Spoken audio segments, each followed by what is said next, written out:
Pretty, huh, friends? That's the Delaware Water Gap right in the center screen. I guess for composition, I should do it like that, yes.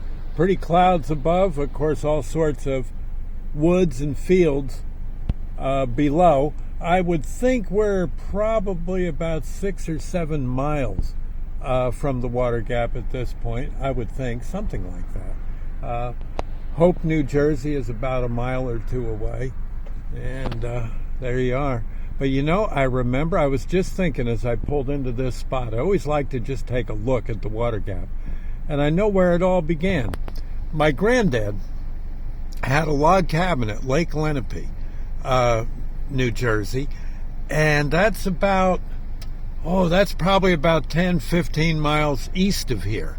And if I climbed a tree near the, the northeast corner of his log cabin, if I climbed a tree and shimmied out onto a limb, holding on to a limb that was above the limb I was putting my weight on, a much bigger limb, if I shimmied out like that and and scrunched a little bit under the higher limb and then took a leap of faith, I could land on the roof.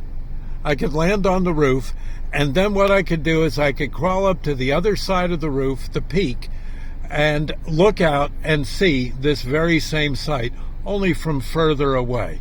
And I'd sit up there sometimes for an hour, just looking at the water gap and all the land between my granddad's log cabin and, again, the gap.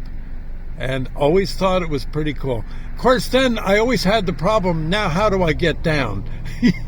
Usually I'd holler for Granddad and he'd get a ladder. And I'd, that, or if he wasn't around, I'd just retrace my steps. Never fell. Always was pretty good at shimmying on a tree, and I was light enough to not hurt that limb. So, but you know, I look at this and I always think of that. Isn't this a pretty day though, huh? I'll see you later, friends. Thank you and God bless.